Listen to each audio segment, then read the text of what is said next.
favorite, game, because it's unpredictable. It's one of the games that is unscripted.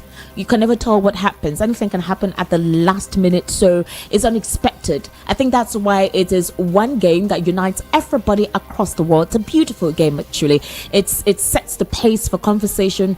It creates rivalry. It creates friendship, and at the same time, it has this way of, pumping adrenaline.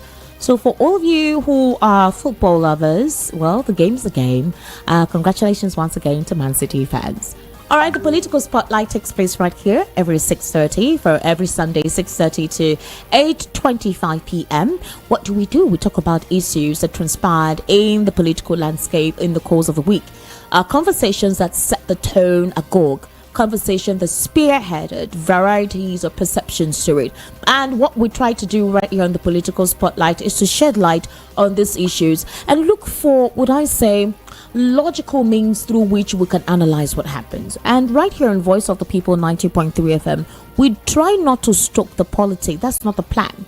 We discuss this issue so we can have a better comprehension of what they're about. When political issues are being discussed, wherever it is people are gathered, you have different minds, different orientations, and people interpret some of these news items differently. We try to set the tone right here on Voice of the People 90.3 FM with a deep, intelligent guest who will give us their perspective, helping us to better understand these issues comprehensively or, in an edifiable manner. So that's what we do right here on the political spotlight. And again, when we open the phone lines for you to tell us what you think based on the conversation executive and the people, that we're the middleman, all right? We relay the information from the federal government to the people.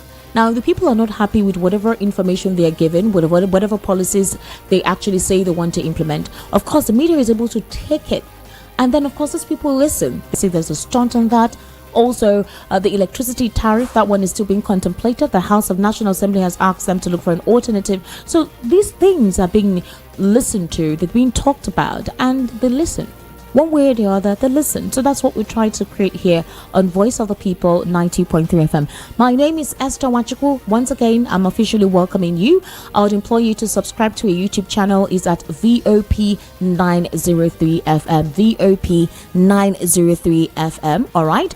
And of course, our Twitter handle is at Voice of the People 90.3 FM. Across our social media handles, that's basically what it is. Also, you can follow me on YouTube, ESTIQMEDIA. That's Estic Media on YouTube. Estic Media on YouTube. ESTIQMEDIA. Esther Machiku on Facebook. Esther Machiku on Twitter. Esther Umaz on Instagram. That's my social media platform. All right, so what exactly transpired this week? You do know that Meghan Markle and Prince Harry visited Nigeria. Now, they have a philanthropic activity they carry on with most times when they come around here or any other part of the world. They have several philanthropic activities they carry on in any space or in any part of the world, specifically the African continent. And Nigeria was one of those places to visit. Well, they're no longer royal families, so they are not restrained to whatever protocols that are being observed, with the British government. Well, guess what? A lot actually happened in the course of their visit. The British media actually they made derogatory statements on the Nigerian government and the Nigerian people. I'm going to play a video clip, or rather an audio clip, of what the British government said about Nigerians. Now, I'm not going to dispute whatever it is they said, but I remember having an analyst on the program that evening, and he told me that who were the people that started off the foundation of corruption? Who were the people that set the kind of government that we had? Who are the foundation of the current government practice, corruption, and whatever mayhem it is they're complaining about? That's a question that analysts asked, and I think it's a question that we all need to ask ourselves, because when they made the statements they made, I wouldn't lie to you, I was disappointed. I was also appalled at that particular statement, and I was asking myself, when did Nigeria get to this level? Why would they speak about us in such a manner? And regardless of our internal political conflict, we don't deserve to be disrespected on an international platform like this. Let's take a listen to this British presenter I think he and his colleague, they were having a conversation as to the visit, and they feel that Nigeria does not deserve this kind of endorsement from Prince Harry and Meghan Markle. And beyond that, they made statements against the airline that hosted Prince Harry and Meghan Markle. That is Alan Oyema, the owner of Air Peace. They said they called him a convict. I mean, let's just take a listen to them.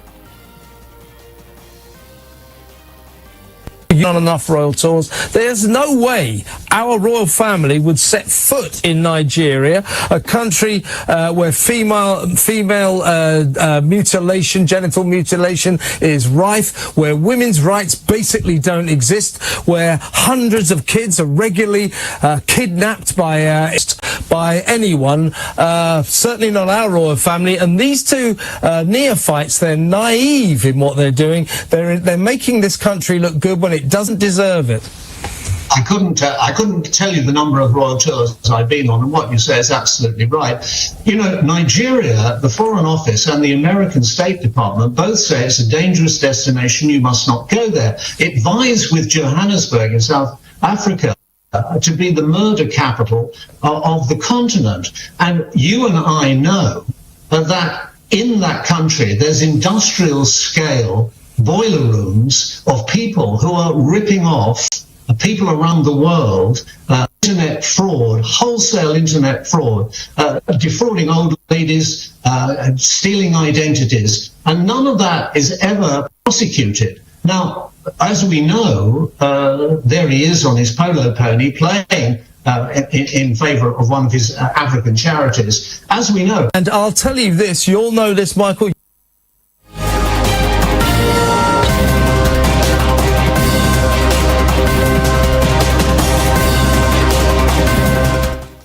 So the names of this British presenter, Christopher Wilson, he is a presenter and a British journalist. Of course, he attracted widespread criticism for comparing Nigerians to Nazis over Prince Harry and Meghan's recent visit to Nigeria.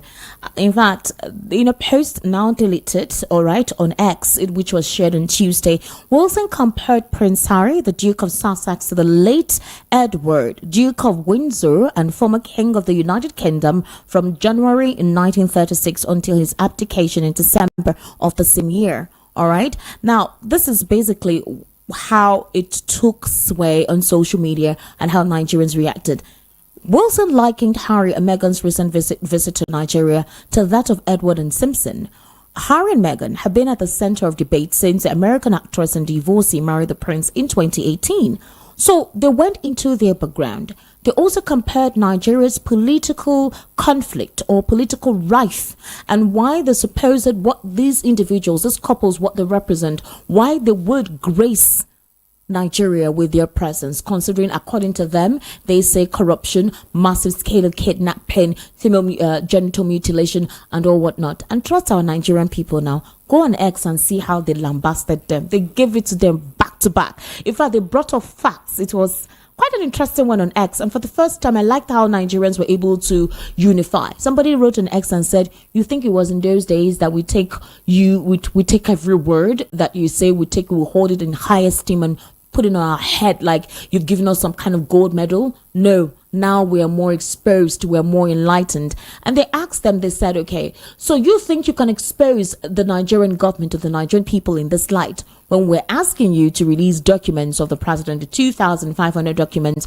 that the FBI said they were going to release. They did not release it. So what you choose, what you say based on whatever interest that serves you. That was basically the comments that, Nigerians were making on X at the time. But hey, Nigerians are working together and they're no longer going to be sidelined with whatever the international media space tries to define them as. So I'll say for now, that's a good one. That is a very good one. Congratulations to you, Nigerians, for unifying and staying true to yourself and holding on to your identities. Okay, so unfortunately, another scenario occurred today. Now, the army spokesperson of DR Congo disclosed that the military thwarted an attempted coup near President Felix Tshisekedi's Kinshasa offices today, which reportedly involved both foreigners and Congolese. The attempted coup occurred in the early hours outside the residence of Economy Minister Vital Kamerhe, situated in the Gombe area in the northern part of the capital city, adjacent to the president's offices at the Palais de la Nation. Now, this sparked the outcry as to what is going on in the African Western nations, okay? General Sylvain Ekenge, in a message broadcast on national television, said an attempted coup d'etat has been stopped by the defense and security forces. He also noted that the group, which included both foreigners and Congolese, along with their leader, will no longer be able to cause harm. Ekenge did not offer any additional insight into the coup attempt. However, efforts to reach the officials, there were no response. Nobody was saying anything. Okay, so there's this recent takeover of a military administration in some Central African nations, West African nations. It's quite, it's appalling that at this stage that we have embraced democracy, we're still seeing coup attempts and coup d'etat take place. DR Congo, very close. A coup almost took place there, overthrowing the government. We saw what happened with Ali Bongo. We saw the same situation with Niger. Also, Burkina Faso, Mali, and these countries have decided to set their own union. They've set themselves away from ECOWAS. They've decided to set their own union where they can make decisions for themselves and choose countries they will have bilateral agreements with. The question now comes into mind. Why would there be a coup d'etat? It means the people are no longer comfortable with the government, or maybe the government are not representing the interests of the people, or the form of government that is being practiced is not enduring. People can no longer endure that form of government when it only benefits those in government and doesn't benefit the people that they're meant to govern.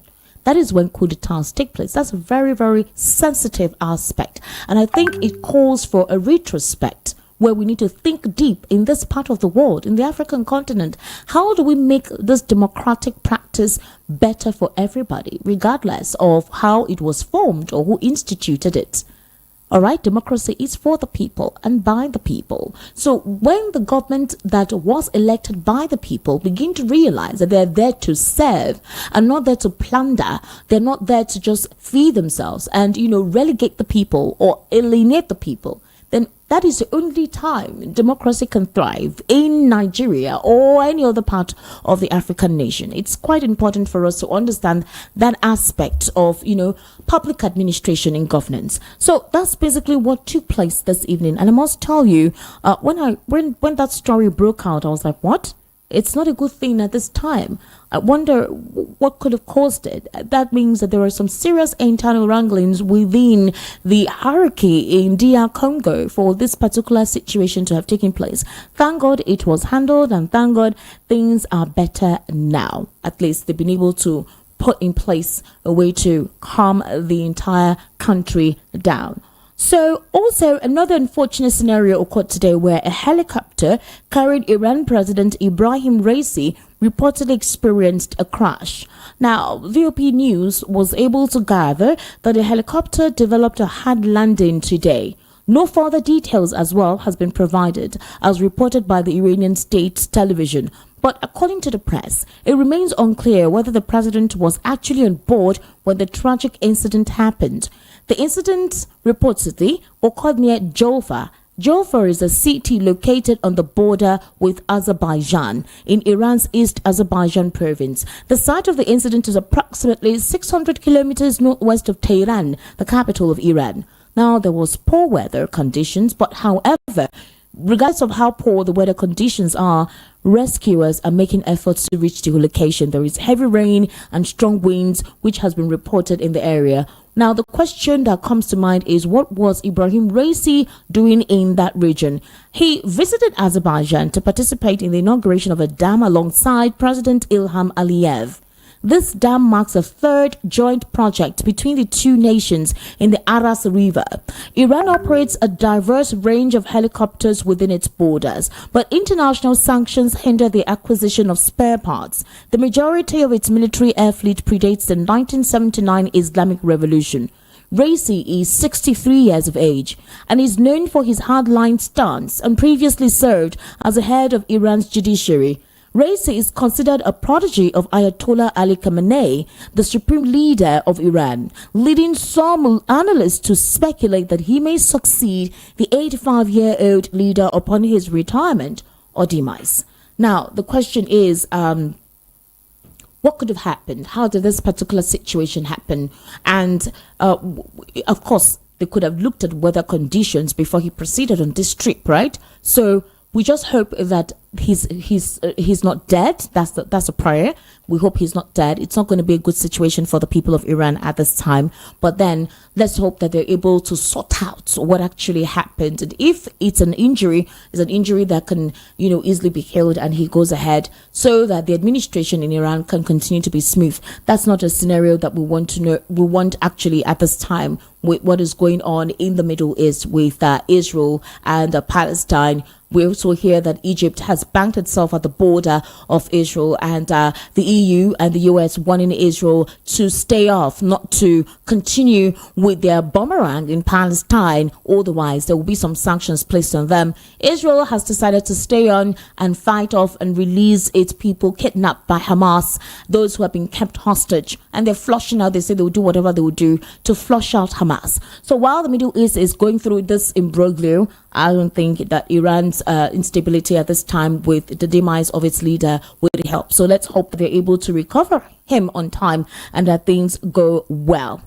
All right, so I'm sure you could remember that in the course of the week you heard where Peter Obi visited Atiku Abubakar at his residence along with Sule Lamido.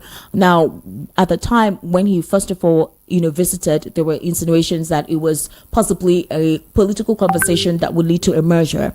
And when that particular conversation came up, a lot of people had diverse perceptions and opinion as to what exactly it would be if Peter Obi is to return to the PDP, or if Peter Obi is to have a merger with Atiku Abubakar, because he was a vice presidential candidate in 2019 for the People's Democratic Party. And there were reasons why Peter Obi left the PDP at the time and joined the Labour Party. So a lot of people wondered, why would Peter Obi be going to join Atiku Abubakar, or had to have a conversation where there'll be a coalition? Okay.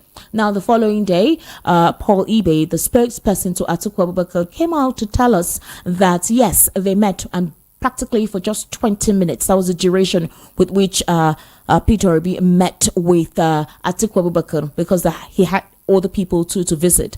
And he said that, yes, there is a conversation in that line of either a coalition or a merger, but, nobody knows yet what it would be. Nobody understands what form that conversation would take and how, true it is. I recall early in the year, there were also speculations of a merger between the Labour Party, the PDP, and the New Nigeria People's Party. I remember then it was Pat Utomi. He's one of the supporters of the Labour Party, one of the strong helmsmen in the Labour Party, and he said that this measure was important to wrestle power from the APC in 2027.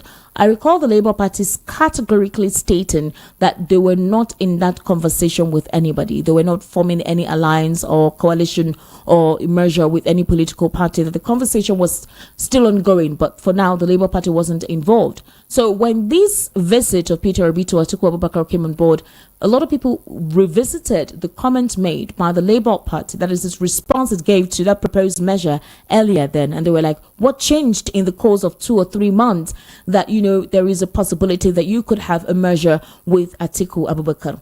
And I think a lot of people may not really understand why Peter Obi left the PDP.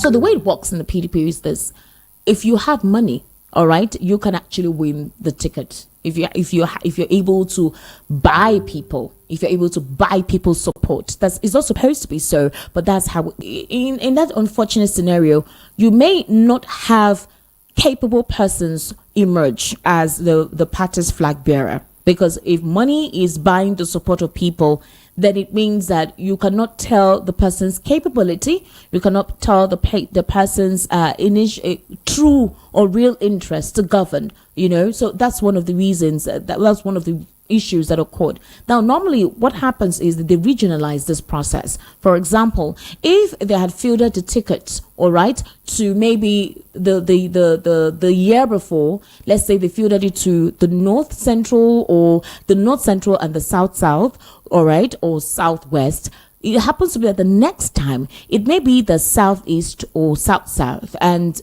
Southwest. There's a way they rotate this whole thing, which is, to ensure that every region is represented and every region has a possibility of winning the nomination ticket. But when it became an open floor where anyone who has an interest, throw your bid in. If you're able to win the hearts of anyone in the primary and you win the ticket, fine. So that's what happened in the PDP, and that was one of the main reasons that made Peter Obi leave the PDP to join the Labour Party. So the question now happens to be, if he decides to merge with Atiku Abubakar, who will be the principal and who will be the vice? For Atiku Abubakar, he's saying that if the party decides that Peter Obi would be the one to represent or be the one to pick up the ticket in 2027, then definitely he's going to step down and support Atiku, or rather he's going to step down and support Peter Obi. That's what he said. So it depends on what the party decides to do and how they decide to go about it. So if it's an open floor plan where you meet people and say, hey, support me, show me support, I would also support you, right? I have the money to convince you. I have the money to throw in the heart, and whatever it is you want, I can give it to you. It means that Peter may not win because majority or whoever has the money is what picks it off. So there are several back and forth in regards to that particular conversation. And one person who has, responded in that regard is Lauretta Onochie. Lauretta Onochie said that if that is the case, then it means that the PDP, Labour Party, and whatever political party they're merging, if they decide to pick Peter Obi to represent them in the coalition, then they have made it easy for the APC to win in 2027. So what do you think it would be? Is Lauretta Onochie right if that's the case? If Peter Obi, if at all, decides to be part of any measure, does it mean that Peter Obi may not, work or have a strong opposition or strong contending with the APC in 2027? And other critics have come out to ask questions that these political parties, the APC is busy gaining grassroots mobilization. They are really entrenching themselves. They understand the importance of grassroots support. So what they're trying to do is to get the support of people at the grassroots, make their party well known. On that particular day, it's in the subconscious and the people vote.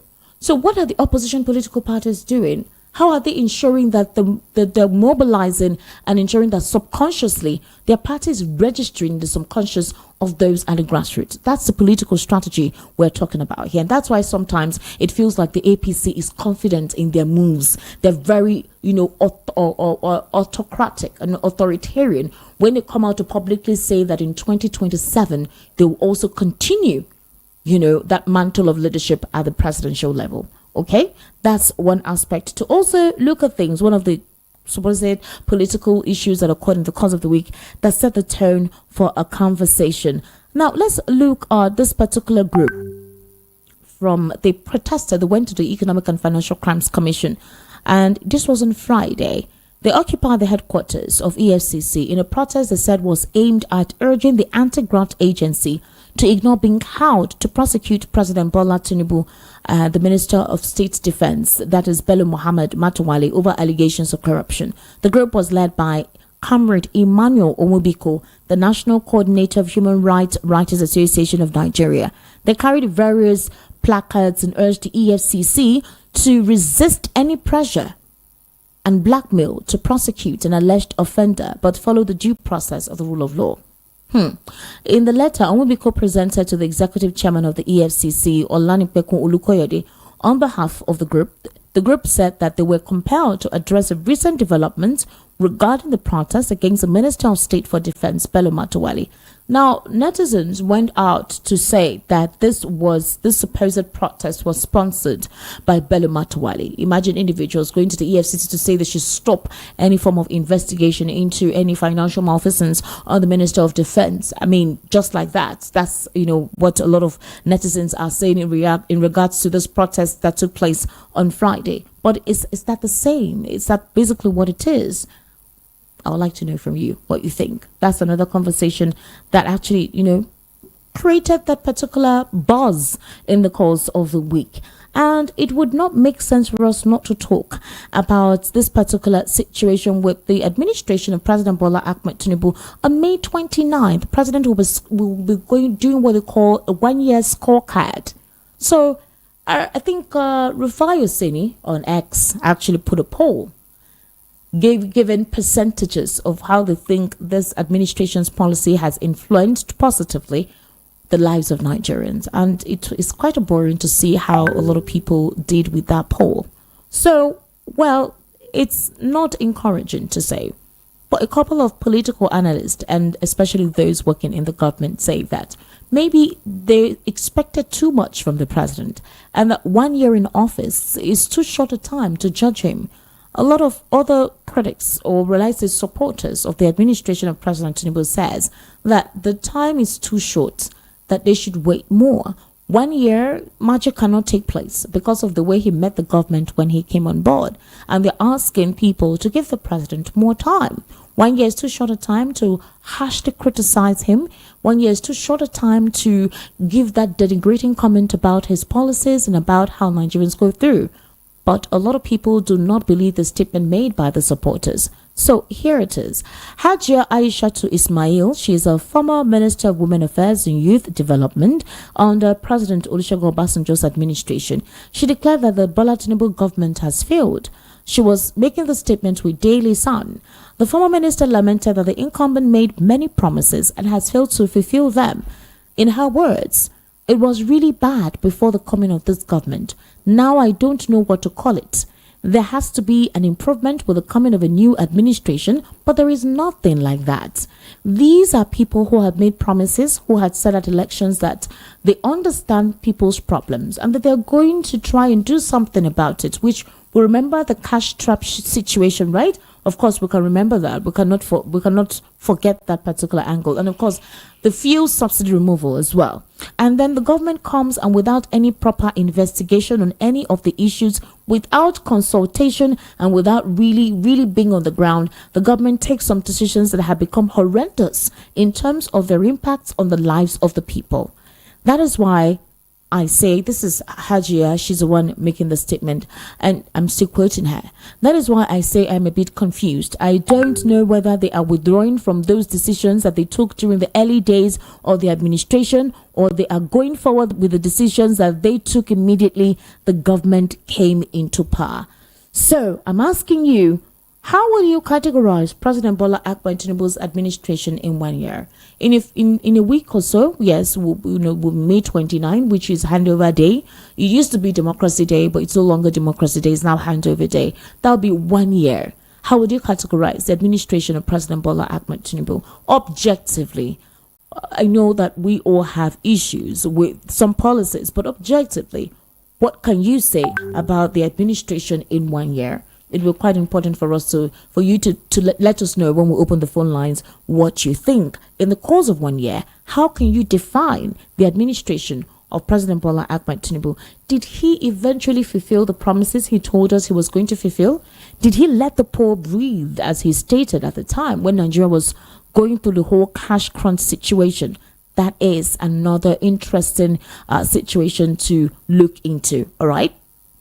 Okay, so we'll take a very short break, right? And when we return, we'll actually call in our analysts who will join us via the telephone to be part of the conversation this evening. Like I said, there's quite a lot that took place in the course of the week that I would like you to be part of as soon as possible. We want to know what you think, and we'd like to know how you can categorize some of these issues in your own perspective, and give us what you think of the president's 1 year scorecard for the activities he's put in place.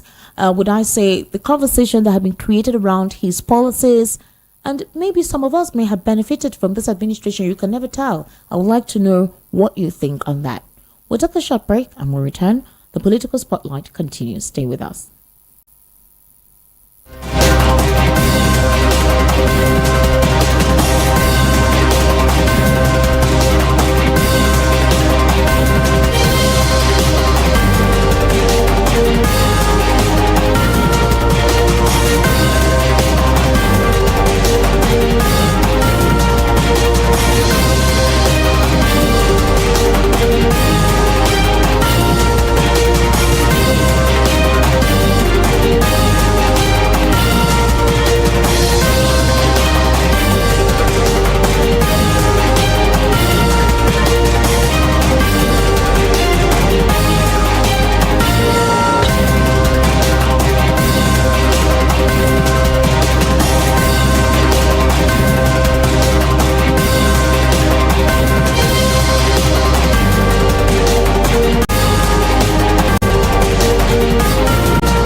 welcome back. You're still on to the political spotlight on Voice of the People 90.3 FM. Quite an interesting one that we're having. Actually, I'm being joined via the telephone with Mr. Elvis Elimehele.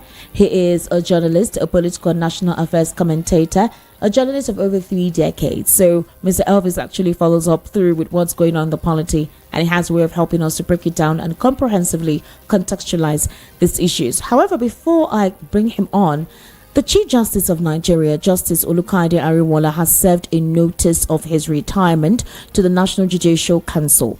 The CJN's retirement and the death of 3 judges were part of deliberations at the 105th meeting of the NJC in Abuja. Now, this was revealed in a statement by Soji Oye, the Director of Information of the NJC, on Friday in Abuja. According to Oye, the judges who died were of the federal and state courts.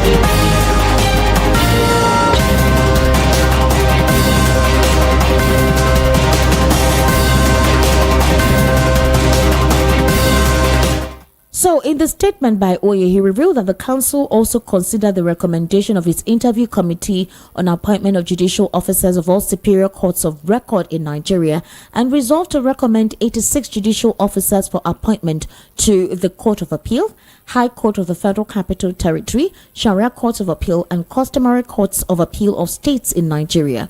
And among the judges recommended for elevation were the daughter-in-law of the CJN, that is Ariwoola, Oluwakemi Victoria Ariwoola, and Suzette, wife of the Minister of the Federal Capital Territory, Nyesom Wike.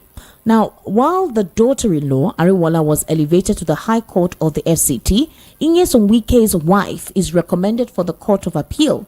So there are 22 justices for the Court of Appeal. All right. Other justices were also mentioned. There are 12 judges for High Court, FCT, their names were mentioned as well.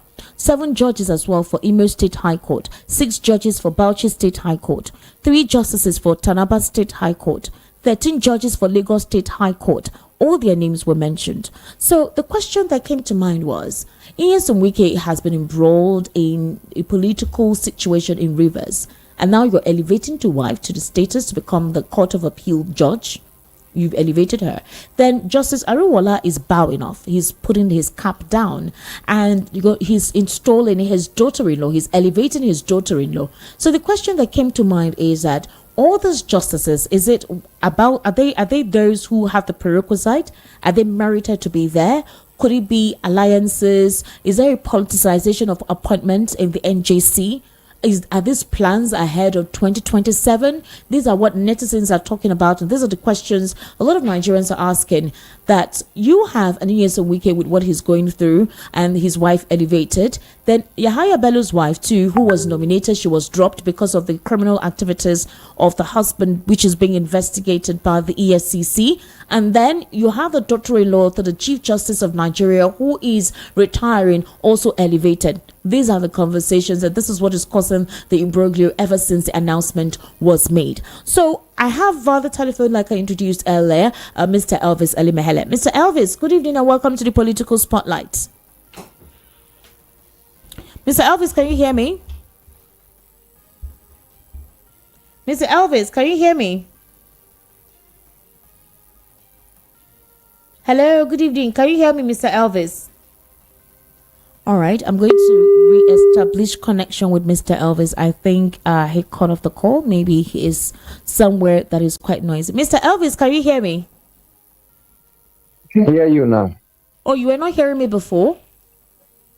No, I wasn't. Mr. Elvis, apparently the CJN, yes, right, is bowing out. His daughter-in-law elevated. Nyesom Wike's wife elevated as well. Then Kogi's ex-Kogi state governor's wife dropped. Netizens have diverse reaction to this. They're actually concerned as to the state of our Nigerian Judicial Council. They are now, there are statements by some analysts that there is a politicization in the NJC when it comes to appointment. Are you of the same belief? Don't you think these individuals maybe have the merit? Agreed that connections work in this regard as to who is nominated and who eventually is elevated.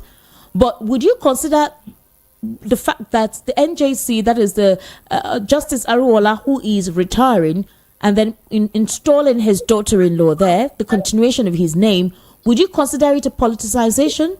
Or is a normal thing if you have a father somewhere who can connect you to somewhere, and that's what takes place, so long as you have the merit or you have the necessary prerequisite to fill that position? What's your take on that? Well, I have to first of all believe that these judges that are being elevated have the qualifications as required. And if they have the qualifications, I mean, their elevation is real.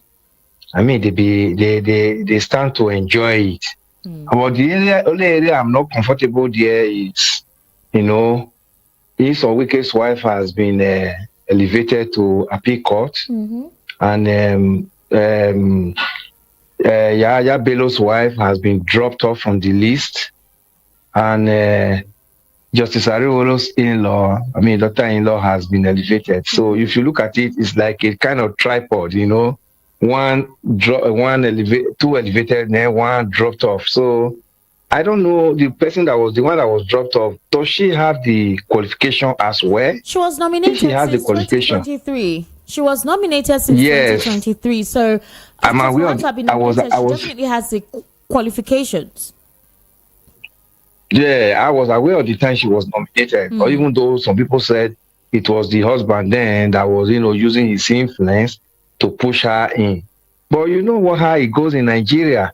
In Nigeria, it's always like, if you don't have anybody, no matter your qualification, you are relegated to the background.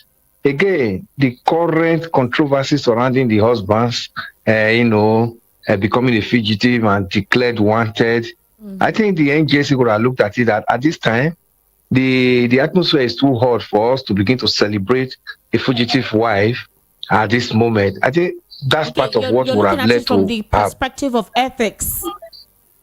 Yes. Okay. Ethics. So, the judiciary is such a profession, especially the bench, is such a profession that ought not to be, crowded with controversies, as it were. It's just recently that we start hearing of judges, in the newspapers and the television. Those days, nobody knows about judges. They don't come out, they don't even attend public functions because of the sacredness of their job. So if the NJC deem it necessary that now that the husband is embroiled with a lot of controversies, being declared wanted by EFCC for fraud, and he is hiding somewhere, he has become a fugitive, and this is not the time for us to celebrate his wife, well, they could have as well, dropped her off, let this period pass by. If she so merited, maybe sometimes in future, she could be promoted. But for Arewola's daughter-in-law, if she merits it, Nigeria always see it as opportunity, see it as favor. This is my time. Even the president we had yesterday, it is my time. And all the shenanigans that followed the election after that pronouncement of it's my time, he got the APC ticket and the election came, even all the court cases and all of them, he scaled through all of them. So, see, if the daughter-in-law, this is her time, well, so be it. Let her enjoy the time of the father-in-law in that position. If the father-in-law goes, she may not have it. That's what is obtainable in this nation. But Mr. Alves, if you don't have any, and critics and analysts like yourself feel that there's a preparation or groundwork at the NJC ahead of 2027. Do you see that as one of the reasons why this is ongoing? Well, politicians, like I always tell you, they calculate ahead. Some of those ones could be true. But at this moment, Esther, let us not dwell in what is going to happen in 2020. But politicians are very good at calculating and, moving their steps forward ahead of every other person.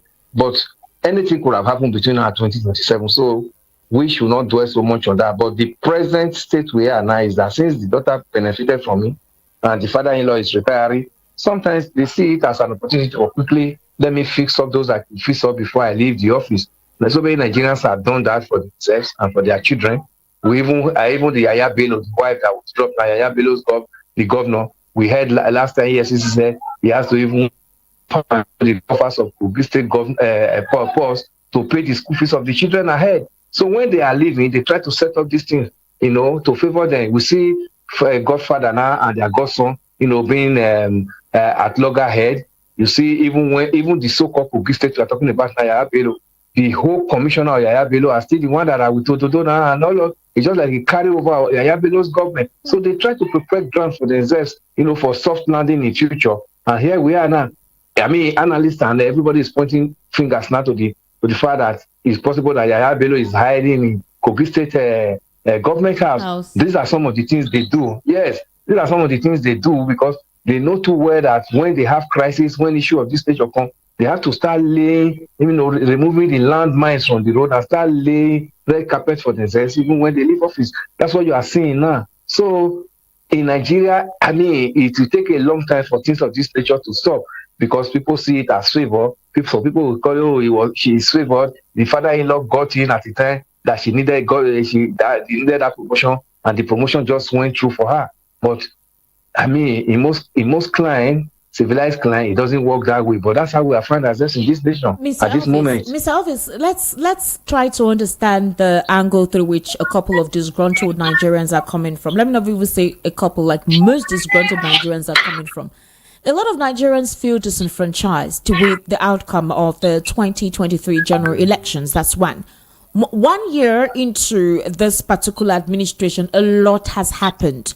There are those who have benefited from this administration, but most will say they haven't benefited. In fact, the rich are literally also, in the space of keeping what they have and not ready to invest yet. A couple of, entrepreneurs have closed their businesses. Fintech companies have closed down. Goods and services are so expensive. The hospitality business is no longer thriving. People are really trying to see how they can cope. And we're seeing policies that still makes the method of living in this part of the world quite difficult.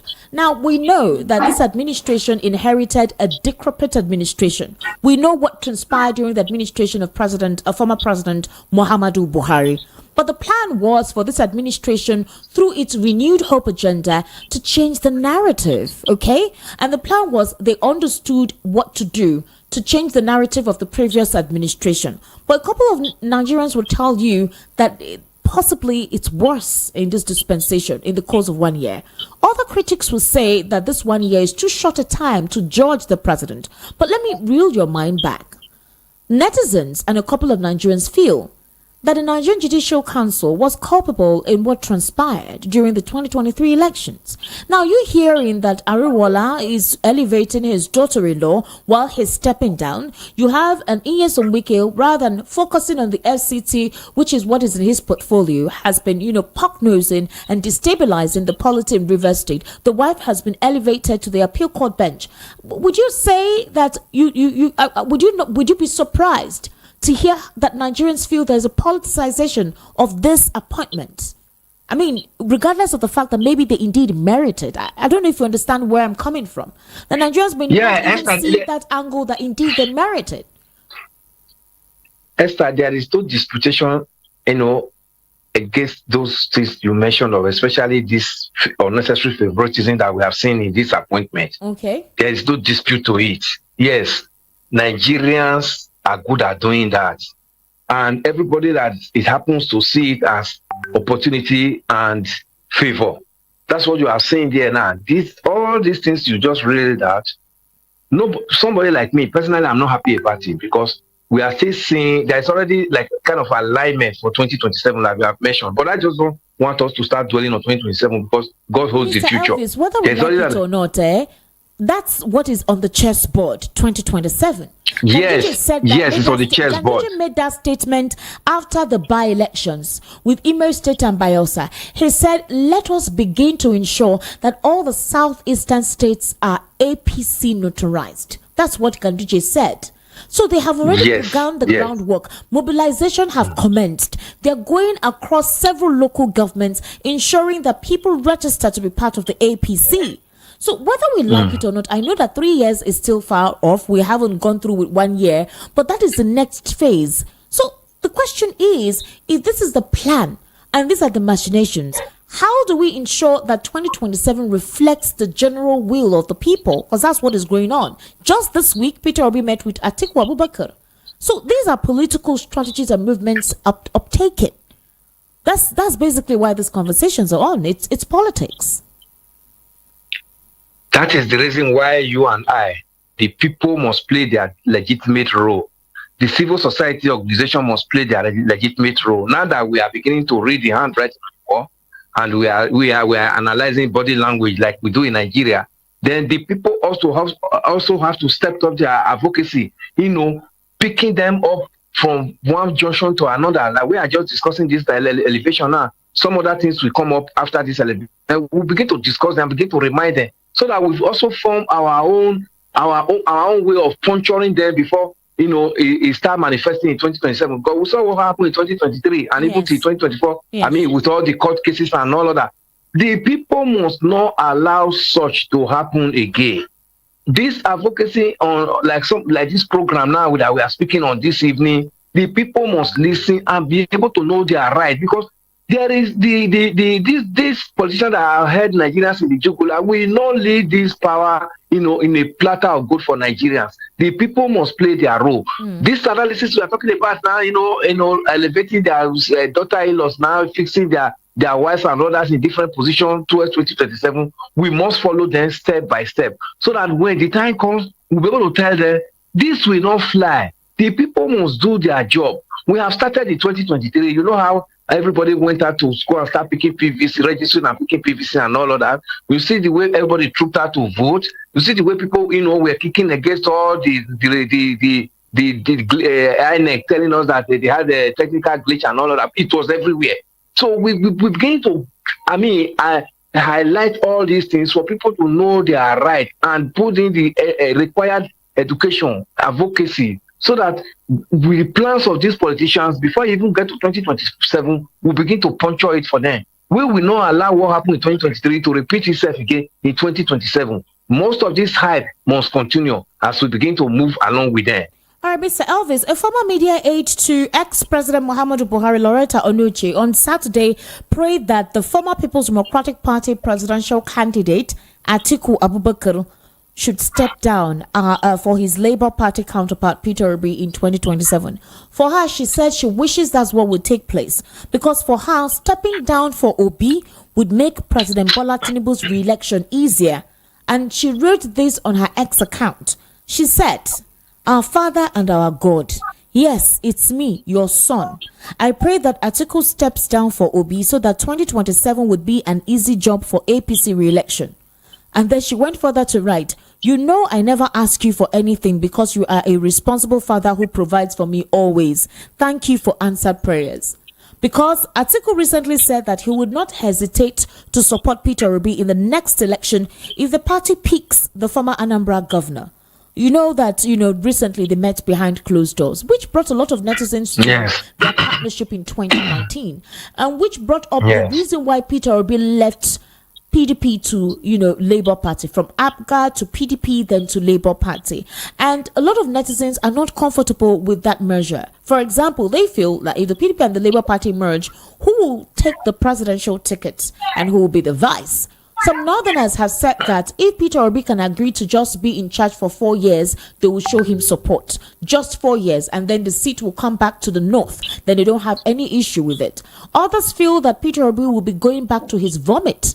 But, Pat Utomi has said that, yes, there is a measure in place, that's the only way to wrestle power from the APC. But it is neither the PDP nor the Labour Party. So we don't know what political parties will be merging.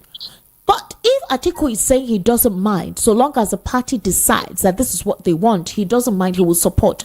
Do you think that there should be a measure between Peter Obi and Atiku Abubakar? Do you think the obedience will support such a measure? How do you see this take place? I am very much in support of Menja Esther.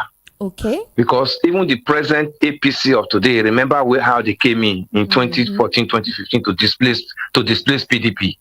Even they have to even divide PDP. Then there was a new PDP that part of them were with them. So that measure is still continuing. Nigeria is still work in progress. This APC, PDP, Labour Party, these are not really the party that will still take Nigerians to Eldorado. We are still moving, still work in progress. I'm in support of measure, and I love what Atiku said, that he will not hesitate. So we don't know. We are already seeing progressive fronts, like a kind of progressive front, a kind of alliance. There's kind of movement going on. We don't know whether PDP his name is going to change, or PDP will still remain, or there's going to be a new party entirely that is going to come out from, the politicians who are already trying to, move around themselves for major. If it happens and Obi is picked out among them as presidential candidate, it will favor Nigerians. Leave Lauretta Onochie out of what she's saying. Everybody, if you calculate the vote of Obi and Atiku Abubakar in this 2023 general election, I think he had about how many millions he had? Obi about 8 million. And Atiku Abubakar, if you put the two together, it has far outweighed what APC had. And remember that if Atiku Abubakar is moving, his supporters will move with him. And if he tells his supporter, this is the person I brought, the present president of Zambia today was not the person that was supposed to be the president. But I haven't heard the president who actually give a stance on if at all. No, if Obi is not made the running mate, Obi is standing as the presidential candidate. Let me tell you, Esther, the obedience will definitely swing to Obi's side. Remember, the obedience are following Obi; they are not following political party. Most of the obedience will tell you that we are obedient, we are not member of the Labour Party. But Mr. Elvis, if you do know that as an individual, right, you represent the party's mandate. You remember that when this whole thing started with Peter Obi and the Labour Party, the question was, is it about the individual or the political party? Because neither of them they need each other. They can't exist without each other.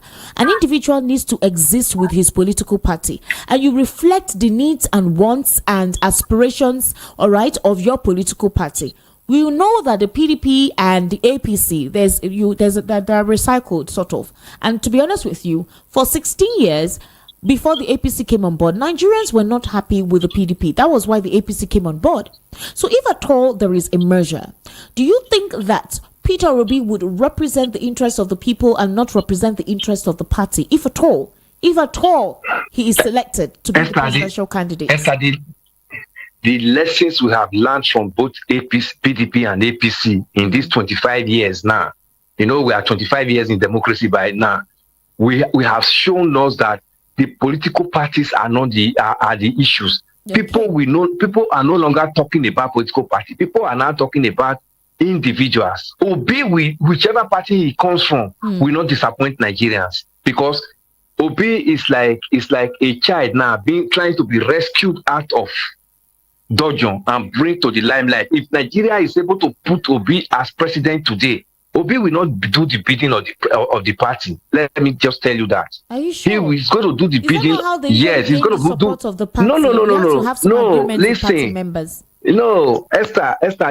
There are politicians and there are techno politicians. Obi is a kind of politician with a very good technocratic background. Okay. He's not just this kind of politician that I must get power by all means. If I don't have it, I will not be able to feed. That have turned politics as their profession. He is not just that type of person. When he left Anambra as governor, ever since then, he has not handled any political. He has been surviving. Look at what he's doing lately. Moving around Nigerians, sinking borehole, donating to northern people and all of that. Even throughout this period of Ramadan fast, you see what he's doing. He's doing it with his own money. If Obi gets in there tomorrow, no matter the political party that brings him in, Obi will not do the bidding of political. He's going to do the bidding of Nigeria. Let me tell you, somebody like Obi will even work in, what they call it now, in making sure that the constitution of the political parties are amended to have human feelings. It's not just this one that you are saying political parties now,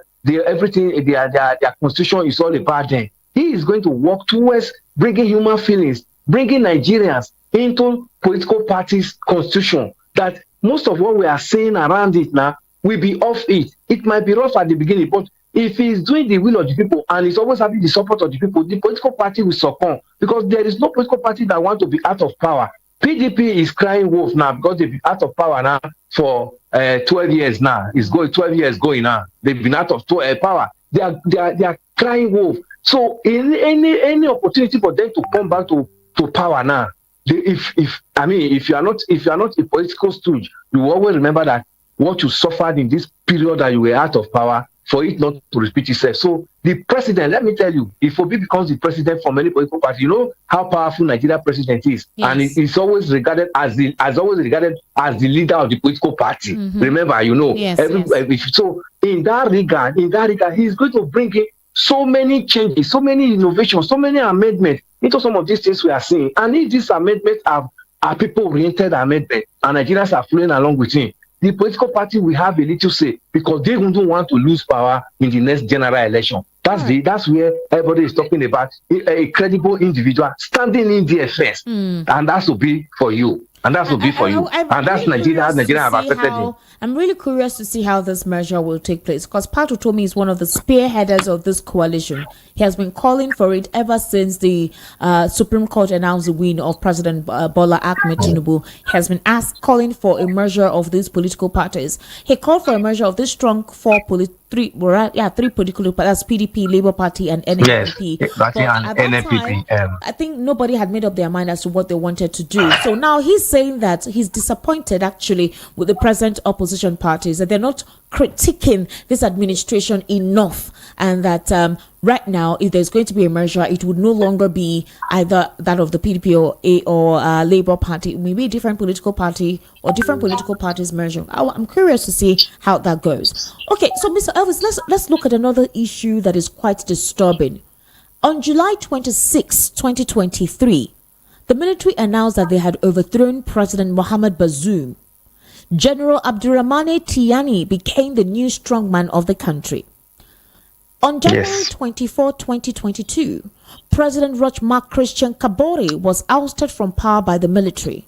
Lieutenant Colonel Paul Henry Sandago Damiba was inaugurated president in February. This is in Burkina Faso. Now in Sudan, on October 25, 2021, soldiers led by General Abdel Fattah al-Burhan chased out the transitional civilian leaders who were supposed to lead the country towards democracy after 30 years of dictatorship of Omar al-Bashir, who himself was deposed in 2019. Now in Guinea, on September 5, 2021, President Alpha Condé was overthrown by a military coup. On October 1, Colonel Mamadi Doumbouya became president. In Mali, 2 coups in 9 months. August 18, 2020, President Ibrahim Boubacar Keïta was overthrown by the military. A transitional government was formed in October. But on May 24, 2021, the military arrested the president, and the Prime Minister, Colonel Assimi Goïta, was inaugurated in June as transitional president. Today, we also saw what transpired in Niger. We also saw Ali Bongo. Now DR Congo. What is going on in Western and Central African nations? Why is there a reversion to military coup d'etats? And the funny thing is that the people are actually celebrating it. We saw how they celebrated that of Niger, they celebrated that of Burkina Faso, even the recent one that happened in what do you call it, Ali Bongo's country, where he was held hostage. Gabon, that's Gabon. In Gabon. These are countries that Nigeria is a neighbor to, or a center to. What is going on? And do you know the funny thing about the one of today? It's not just the people of Congo. They had foreigners too that were involved in having to overtake the government. Yes.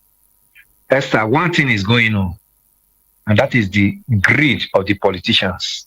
The greed of the politician is the major thing that is leading to all these coups. Why are people happy? The democracy belongs to the people, Esther. I always tell you that once the people is removed out of democracy, it becomes an anarchy. That's why every definition of democracy is the government of the people, by the people, and for the people. If you take the people out of it, it's anarchy. And the politicians, successive politicians in most of these countries you have mentioned where coup d'etat has succeeded, have long taken the people out of democracy. These are now being the democracy that the so-called democracy in quotes in this country are now being run by one person. It has become a family thing. Some of them are even turned into like a monarchical system of government that once father leaves, the son enters, son leaves, grandson enters. Is that democracy?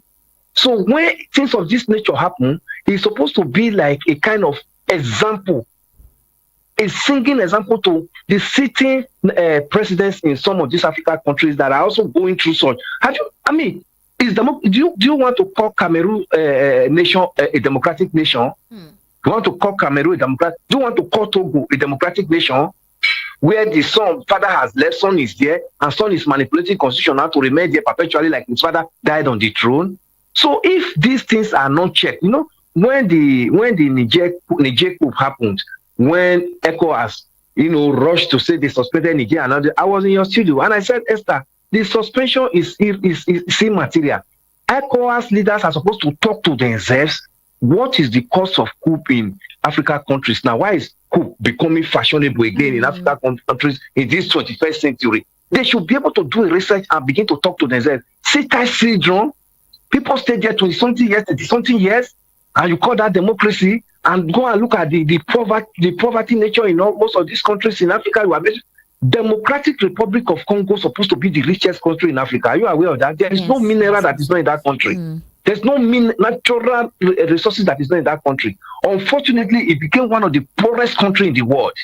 Democratic Republic. So, things of this nature, when it happens, you will easily know that the people are tired. Okay, the foreigners that were involved in that coup today, I know too well that some of those foreigners are the illegal miners in that country. They have so much minerals. Yes. So they have so much money to also remove a government that is not too favorable to them. That's why you are seeing foreigners in that one today.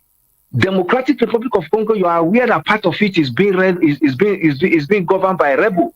The eastern part of the Democratic Republic of Congo, there is a M3 rebel group there that has taken over that part of the country. So a country of this nature where the sitting government sits in Kinshasa, and most of the things that are happening in the fringes of the country, the government is not aware of it. People are being kidnapped, people are abducted, people are killed unnecessarily, and some other persons are enjoying in their presidential mansion and all that, will always lead to this.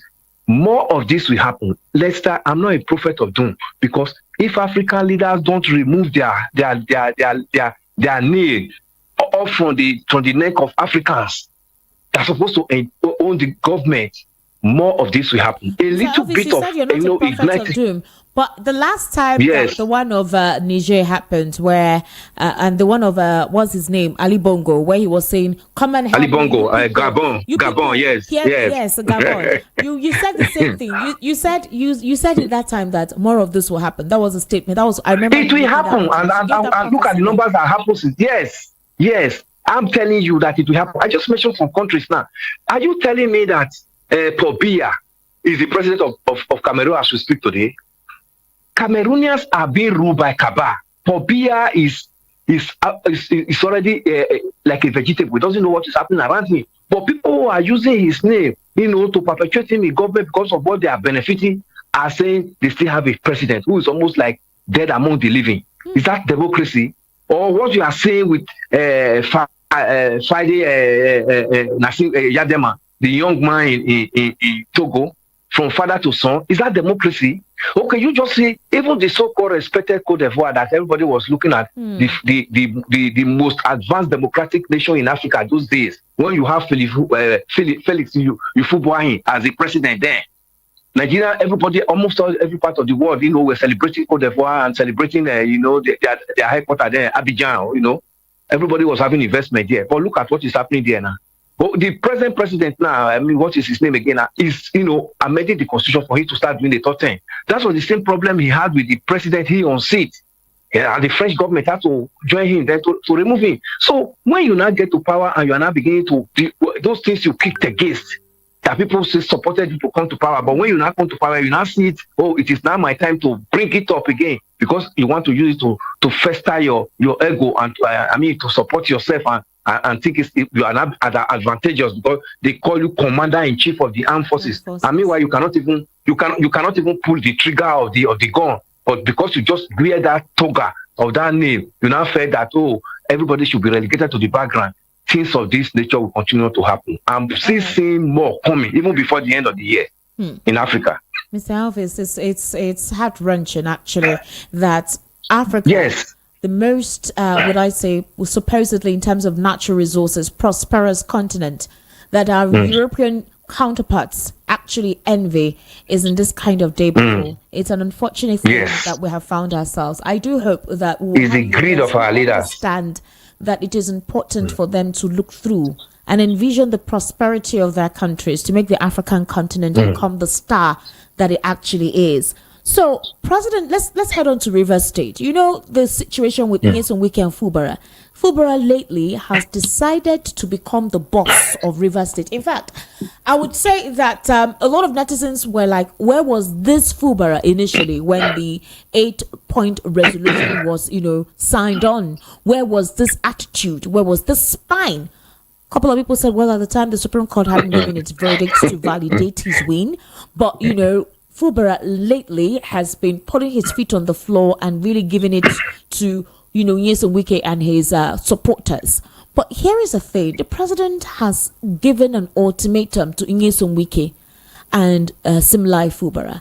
This is what he said. He issued a stern warning that he's not going to tolerate the escalating feud between Rivers Governor Fubara and his predecessor, Nyesom Wike, threatening to destabilize the state. That he vowed to end the conflict if they don't resolve it democratically. So here is what a couple of analysts like yourself are saying. They predict that Nyesom Wike is deliberately trying to stoke the polity in Rivers State so that the National Assembly will actually feel like the state's government cannot handle its affairs and then they intervene. Nyesom Wike is already at the federal level. So once that happens, he can, of course, he has supporters, he has allies. They can institute what they want to institute in Rivers State from the National Assembly, that is Abuja. Now, for Fubara, he said that the 8-point resolution, he has attended to all of it. He obeyed it. He signed the pact. He did what was asked of him by the president. He also officially showed his support to the president, respected the president, but he said these individuals decided to push beyond the boundary that was set up, and that is why he is reacting the way he is reacting. And he said that now he has put Otapiapia to catch the rats. I don't know who he's referring to in this statement. So, Mr. Elvis, is it possible that all of these machinations are deliberate from Nyesom Wike, whereby it seems like the governor cannot handle the affairs of his state and then Abuja comes in? Could this be one of the strategy? Esther, thank you so much. I'm so happy that the executive governor of Rivers State, Simlai Fubara, has woken up to his expectation as governor. I'm happy that I love the way the gentleman took this matter, even since it started since October last year when this matter broke. I love the way he has been following up. Everybody was looking at this man, in our local parlance. That's how we have been calling, oh, he's not living. But he was having an issue, especially that Supreme Court matter. When that went off, I actually knew that we were going to see a different person. And I even thank God for some of the videos that we are seeing lately when Wike was saying there's no small governor and all that. Yes, he's proving it to him now that he's the executive. At least these next 4 years, the Rivers people gave him this mandate, and he has to hold it. No matter the machination, let me tell you, you know why the president is issuing that kind of statement to them now? Why? Yes, Rivers State pride itself as the treasure base of the nation. That's what the pride is, yes. And Nigeria have not been able to meet the OPEC quota of 2.something thousand barrels per day that they are supposed to dispense to OPEC. We are just talking of 1.28 barrels per day as we speak now. Look at the margin. And if any crisis happen in Rivers as we speak here, Esther, let me tell you, the war would have had a crack, and the red tide will have a space to call abode. The militant will go back to the creek. And you know what that will mean to the economy of this nation. So the president is issuing this warning because he doesn't want it to get to that level. Remember that Fubara has started gaining a lot of support. Because he's living up to the expectation. Yes, lately, because he's living up to the expectation of the people. The 5 commissioners that left, I mean, there are no longer issues. The Commissioner for Justice and Attorney General of the state, he has appointed, and he has given him mandate. And he has told him, we want to look into the books of the past government, especially for the past 8 years. Yes, he started of inquiry. Of inquiry. He's living up to his expectation as executive governor. Do you know what how powerful Nigerian governors are? Even his predecessor, people call him emperor. Where did he get that name from? Wike. He got Elvis, it got to a point where people went back to when Nyesom Wike said that he's not going to interfere in the political activities of Rivers State. He even made those are the videos that we are seeing. Rivers and Lagos. He said that Rivers is not Lagos State. I'm sure he was referring to President Bola Tinubu. Yes. So what changed between then and now? That's why I kept on telling you that Nigerian politicians are shameless. These are the things. If these videos were not in the internet now and have been played back, he would have denied it. You know what they usually tell us? That with the media people, they tell us they were quoted out of context. But most times, when we play this thing to them, they will now begin to say different things. So what we are seeing now is a revelation of a true governor now exercising his constitutional power and his constitutional right. And let me tell you, most of the things Fubara is doing now is favored by the law. The law has already said that by the time you decamp from one political party as a legislator that brought you to power to another party, you lose your seat. There's already a standing judgment from Supreme Court, in those states on that. Yes. I don't know what is going on. There's already a judgment on that from Supreme Court. There's no other court that is higher than Supreme Court in the nation. And even Wike himself said it. That how will a political party give you power? And tomorrow you will not some of the videos and you now move to another party. A lot of netizens and analysts like yourself feel like this feud, all right, the reason why Nyesom Wike continues in this step is because he has a support or a backing from the president.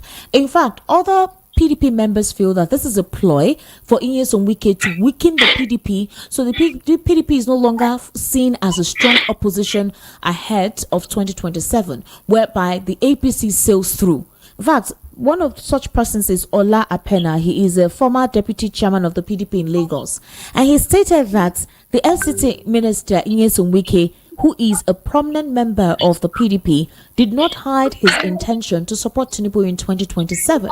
So according to Ola Apena, he's saying that the situation in Rivers State is deliberately done by Nyesom Wike, supported by the president, so that the PDP that is considered a major political party is weakened internally and structurally, so that in 2027 the APC sails through.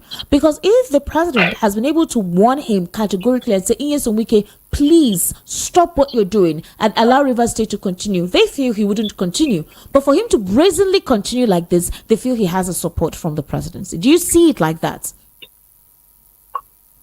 Initially, everybody would have thought there is support from the president. But with this one, the president just issued now, whether it is true, he's issuing it from through Achirin Galali. In fact, Achirin Galali. Yes, I know. Whether he's using his own mind to issue it or not, one would have begun to see that he's shifting from the former stance he has. Because if there's trouble in Rivers, it will affect the economy of this nation. That's number one. Number two, let me tell you, in 2027, it is possible that APC will not win Rivers because all the elders of Rivers State are with Fubara.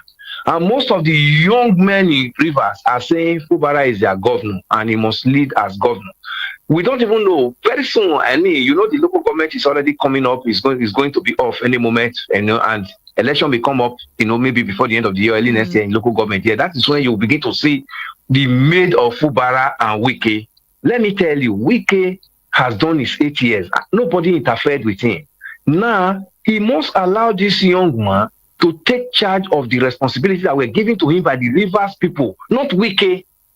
It was not Wike's vote that brought him to power. It's not only Wike's vote. He has only one vote. So if the Rivers people are behind their governor, every plan that is being, initiated in Abuja will fail. Because by the time he gets to River is just one state out of 36 states in Nigeria. By the time he gets to River, it's the Rivers people that will dictate what is going to happen in their state. We have seen it in Edo State here, in my state here, Edo State before, when we say Edo not be Lagos. Remember, in 2019, when we were having our governorship election, we told the present president now, Ahmed Tinubu, that Edo not be Lagos, and we did it. So Rivers can also borrow a clue from what happened in Edo State. Remember, we are talking about South State. Yes. This is not Southwest State. In South, we have a different character. We respect you when you respect yourself. But if you take the respect out of yourself, we now begin to rubbish you on the ground. Wike has fallen. It's been very soon you will see I have seen videos from elders and from who is who in Rivers, telling we can stay off from the governors of Rivers State. We gave you your mandate to have this. Let this young man be. By the time we begin to see elections coming closer, you will begin to imagine what is going to happen here. There is no amount of, let them destabilize Rivers that the Rivers people will allow it to function in Rivers State, because they know if Rivers is destabilized, it's going to affect the developmental structure of this present governor. 4 years of Fubara, if there is crisis, there will be no development. So the Rivers will guide against making sure that peace reigns within Rivers. Let only Wike, and his team be planning all those that will not materialize in Rivers in Abuja. There is no way they can throw it. The Rivers people will not accept it from them. And with the recent boldness of the governor coming out now to even be using such words like there is a rat of Topiapia and all of that, and they don't sleep now. They cannot close their two eyes and all this thing they got. That's to tell you that the governor has begun to pick up his responsibility and his boldness, and is now exercising his power. Let me tell you, do you know that he played a very big role in Wike's government? He was the chief accountant to Wike. He knows every kobo that Wike spent, the one that were judiciously spent and the one that were spent, anyhow. This governor can tell you how Rivers state government money went within the period of Wike, 8 years. So Wike should tread softly. Otherwise, the dirtiness we are going to see before the end of Fubara's first tenure will be too grievous that even the presidency will be thinking of how to drop Wike as minister. Mr. Elvis, wow, that was quite deep. Very deep, actually. Yes. Like I said, the presidency too, reacted to this supposed coalition or measure.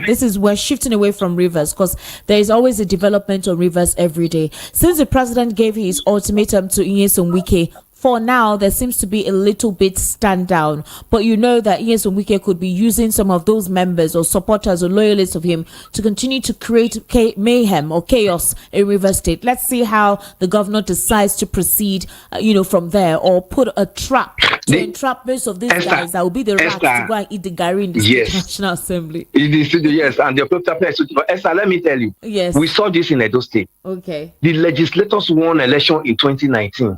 The present governor of Edo State, Obaseki, called for proclamation swearing in ceremony in the midnight, around 8:30 in the night. 8:30 in the night. Only 8 came and he swore them in.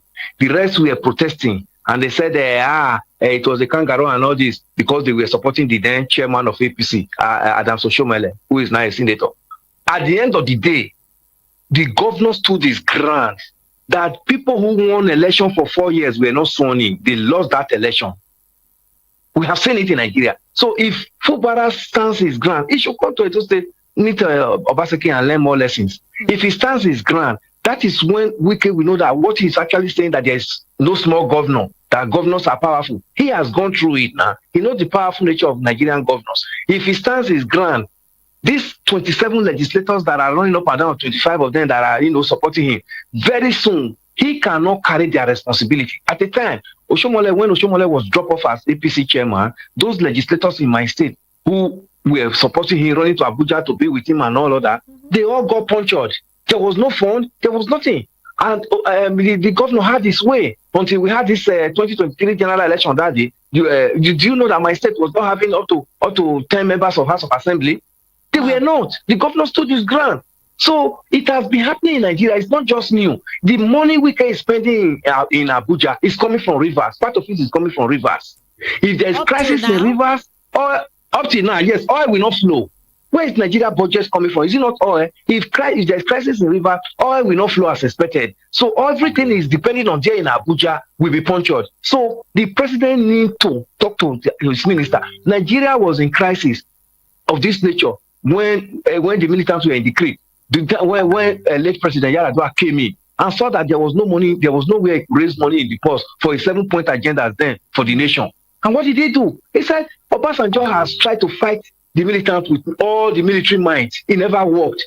He sent his vice, then President Goodluck Jonathan, vice president then, and said, go and talk to your brothers in the creek. Because he needs the money to finance his 7-point agenda for Nigeria. When Jonathan went to the creek, people like Denton Polo, all these Asari Dokupo and all of them, they started coming out. Then the destruction in the creek and the vandalization of the oil pipe and all of that stopped. That was what brought about the amnesty that we still have today. So if he is thinking that he's sitting in Abuja there, throwing tantrum to Rivers, if there's trouble in Rivers, the pulse of the government will depreciate so much that we not even have money to spend as expected in Abuja there. Wow. That's part of it. Okay, so in reaction to the coalition, though, moving on from Rivers, in reaction to the coalition, the APC government has responded, and according to them, they're saying that it is good if there is going to be a strong measure, that this is what they're asking for, strong opposition that will put the current administration in check, but that they're not bothered. All right, they're not bothered about any coalition, that this administration is focused on ensuring that Nigerians reap the benefit of true democracy. So in this particular, they're saying categorically that they are not bothered by the planned alliance, that they will not lose sleep over the development, that the president is more concerned about fulfilling his promise to Nigerians. And the Minister of Information, Mohammed Idris, said anybody could decide to collaborate and meet.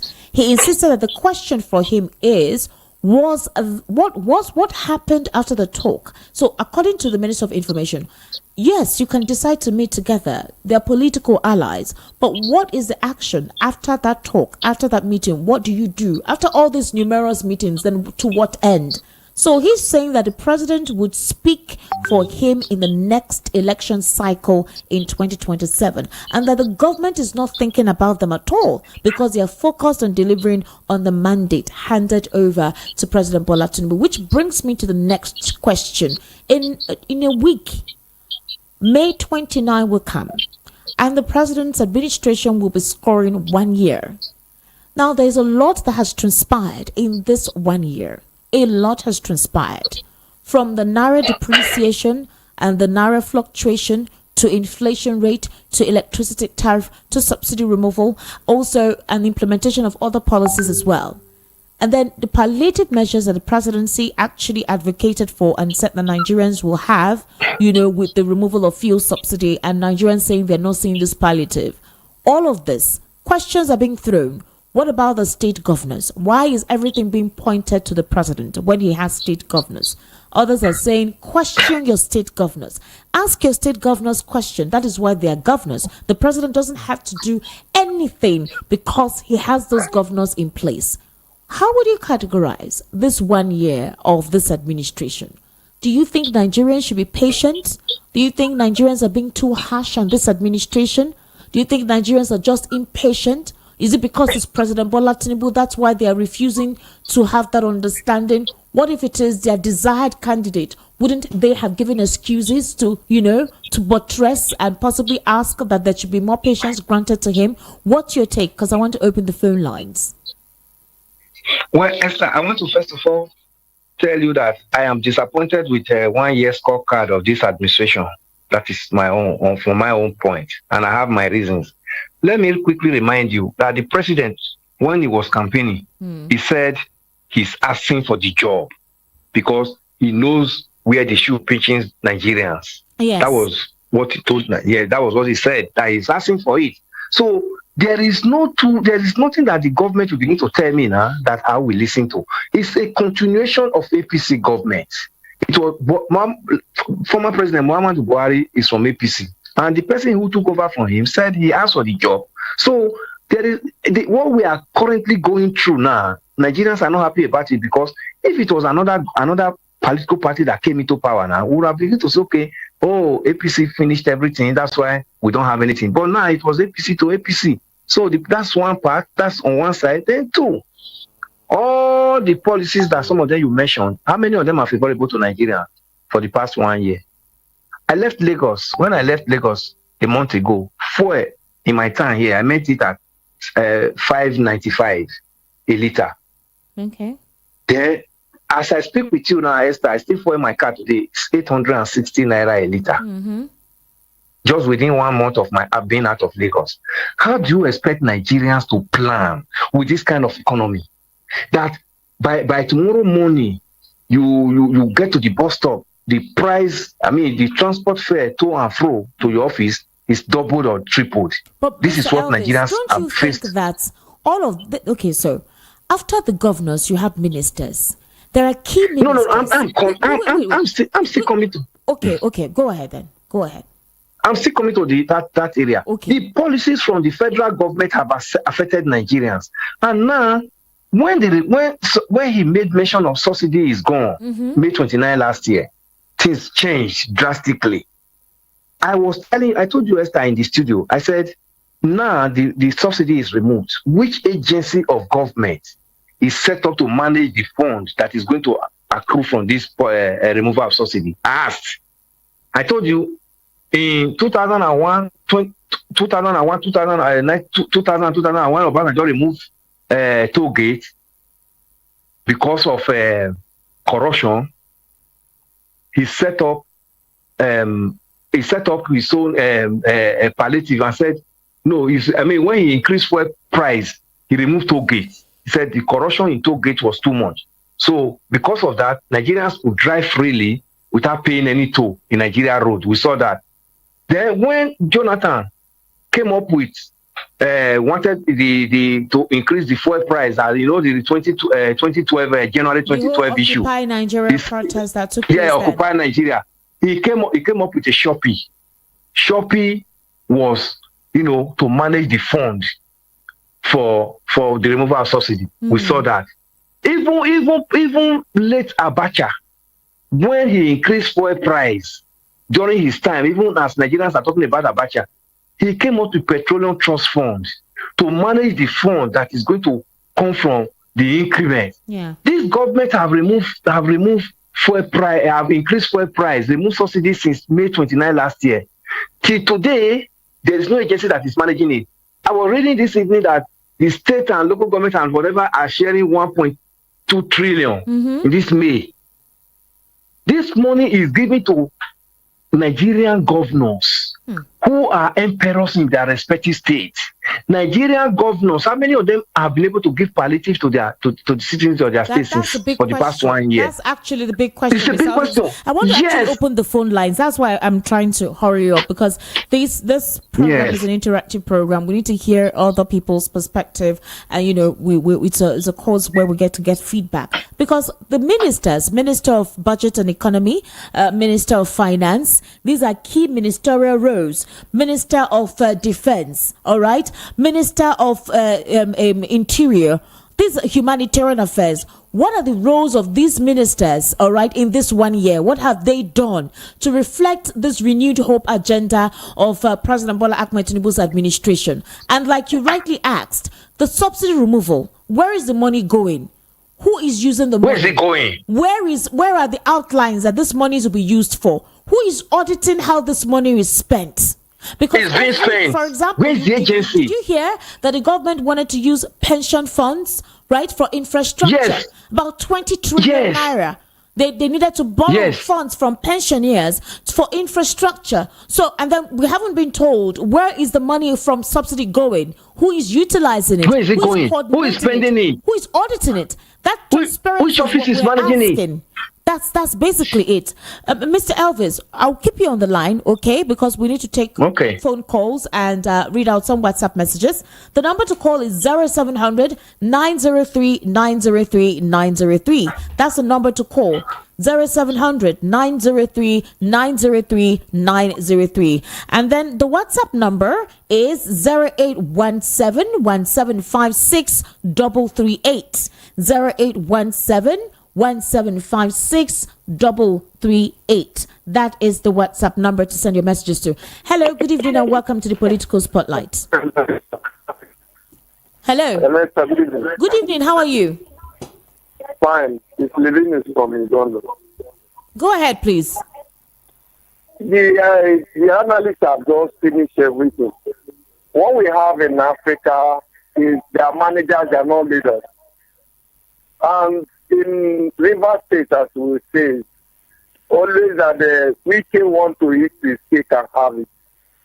I was once growing up in River State from 2001 to 2007, when Wike was the local government chairman of Obia local government. So, and which every support meeting needed in River State was provided by Ben Obele and Celestine Ome and Amechi. Amechi was speaker then.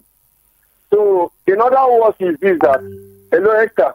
I can hear you. Continue. So, in other words, is that in this part of this world, the problem we have is that we forget history in a hurry.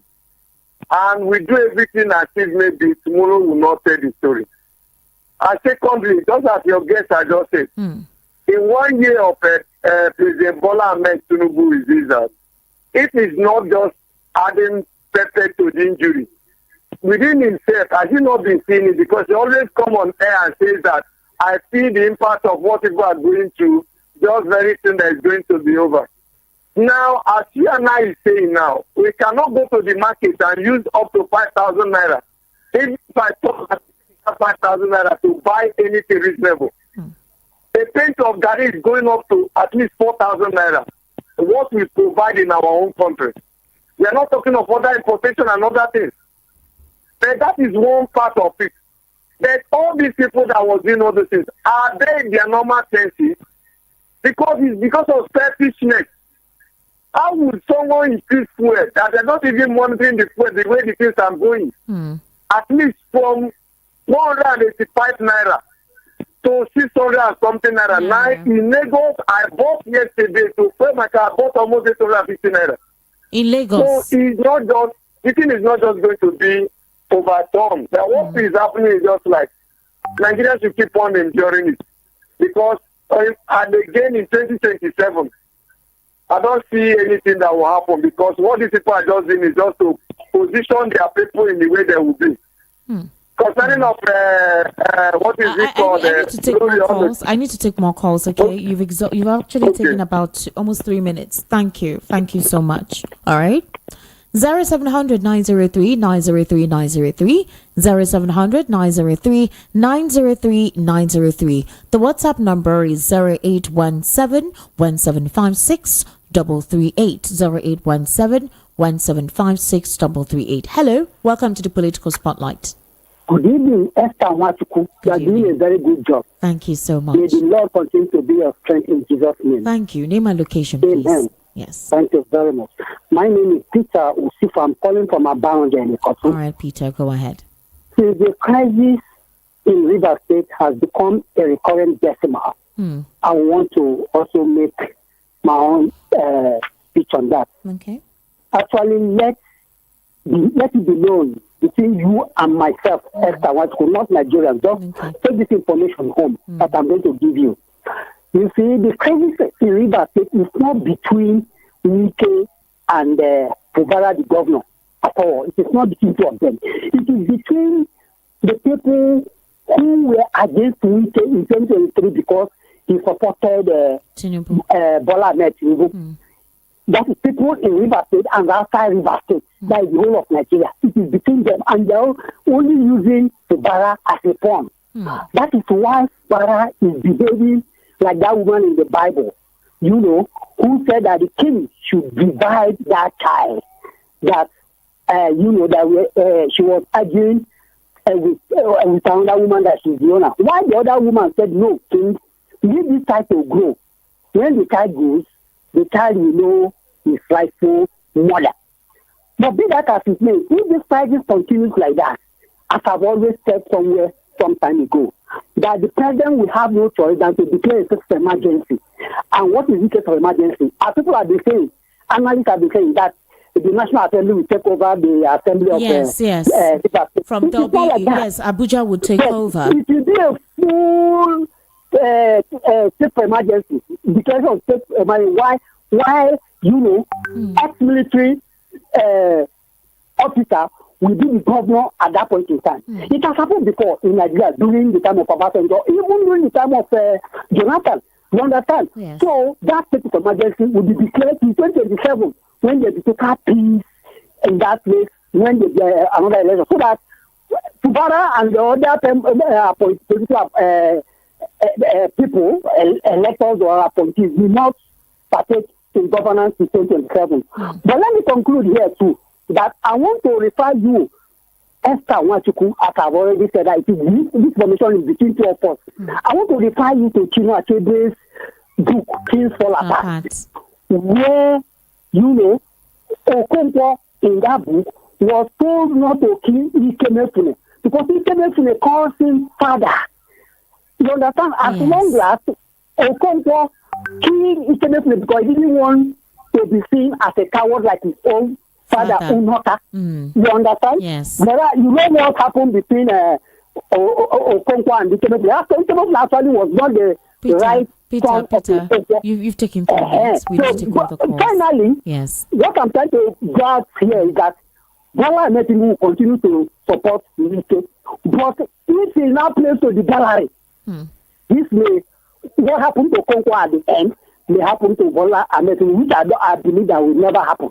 Because this was one of the things that made Okonkwo to take his life by committing suicide. That is one of the low causes of Okonkwo's downfall. Yes. Thank you. A word is enough for the wise. Thank you, Peter. Thank you so much. 0700 903 903 903. That's the number to call. 0700 903 903 903. The WhatsApp number is 0817 1756 338.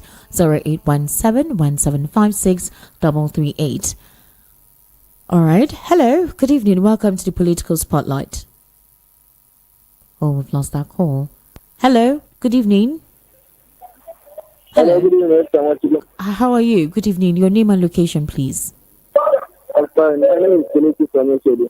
I'm a first-time caller. All right. Welcome to Voice of the People 90.3 FM. Thank you for calling in. All right. Go ahead, please. You're doing a good job, sir. Thank you for your job. Thank you. And I want to greet your guest. I want to thank your guest. Oh, his name is Mr. Elvis Alimele. Yes. Yes. I want to thank you very much for his analysis. All right. That's what I want to contribute. I don't have much to say about Nigeria matter. Every day you are discussing it. Okay. Thank you. All right. Thank you for calling. Thank you for calling. All right. Thank you. All right, Mr. Elvis, the caller is saying thank you for your analysis. 0700 903 903 903. That's the number to call. 0700 903 903 903. Hello. Okay, there's this call on WhatsApp that comes in but then goes off. Hello. Good evening. Please, when you call in, turn off your listening device or your radio. It's important. The feedback is not comfortable at all. Hello. Good evening. Can you hear me? Yes, I can hear you well. Name and location, please. Okay, my name is Manda. I'm speaking from Seoul. All right, go ahead, please. You have a minute. I wanted to say something about correct and kind of misinterpretation when somebody says it's God the Father. Okay. When somebody says he is God's Father. See, I think the problem I have in Nigeria is that people are seeing the take God as the Godfather as somebody that you want to bring in and you want to impose yourself onto the person. But that's not the understanding of what we mean by Godfather, looking from the biblical interpretation. Okay. A Godfather is someone that is God to a person. And the job of the father is to make sure that the son does well. All right. Now you give a son an advice and direct him and so that the son cannot make a mistake. That's what God's father is. But in Nigeria, there's a lot of misinterpretation when it comes to God's father. So even when they say Wike is the God's father to Kubara, I don't know whether you understand the biblical interpretation of the God's father. A God's father is an advisor. A God's father is a counselor. You know, a God's father is somebody who makes sure that the son does not make a mistake. It's not a situation when you say you are a God the Father. And at the end of the day, you want to impose yourself so that you become a life to that person. I think somebody wicked should come out of the thinking that the Godfather means that you are a God to that person. No. A Godfather is someone that makes sure the son succeeds. So the case of wicked and football, and most of us know, is really annoying. Understand? Because what somebody told me is that what wicked do to football is what I make you do to wicked. Understand? Yes. Even though when the Bible says, as you sow, so you should reap. So what I'm saying is that wicked should allow Kubra to govern Peter State. He was once a governor for 8 years. He's now a minister. So what does he want as a God in life? If somebody says wicked has been in government for 24 good years, so what does he want in life? So you know when they say when two elephants fight, it's not suffer. Yes. So I want to say is the people of the river that are suffering. So my advice is that it's full para to use this opportunity God has given as a governor or River State to make sure that he brings what we call it a dividend of democracy to the people of River State. Yeah. And we can allow this man run the government so that at least River State can have an impact himself as when he was governor of River State. Thank you so much. So that's my little Thank you. Thank you for calling in. 0700 903 903 903. That's the number. And the WhatsApp number is 081717563338. Somebody's trying. I think someone. Okay, let me try now. Hello, Christian. I don't know what's going on, but when the call comes in, it just goes off. When the call comes in, I try to pick it, it goes off. I don't know why. Okay. Hello? Hello? All right. You, Christian, you've been trying to call via WhatsApp. Is it possible for you to send a message? I don't know why your call comes in and I try to accept it, but then it just goes off. I don't know if it's a WhatsApp thing. Hello? Hello, good evening, Mr. Machigu. Good evening. How are you? Your name, please. What's your name? How are you? I'm fine. Happy Sunday. Same to you. What's your name? Okay. My name is Zerenadi, calling from Spain. All right, go ahead, please. Yeah, I want to touch on, let me just start with Lauretta. All right. Lauretta, I always see Lauretta as like Reno. Yeah, this thing is just to remind the government, my dear, I'm here, I'm jobless, because most of them, people that are taking Nigeria money, if they are jobless, they don't only just in that one, all this in hope is only on that government money. So we just try to remind Nigeria. So the only thing I'll ask is if she can be sincere to herself, can he swear by Amadio that this in the APC won that election? Yeah, and just to remind her again that Nigeria now our eyes are open. Come 2027, glitch will not glitch anybody to power. That's a promise. On this. On the APC and our government 1 year in this thing.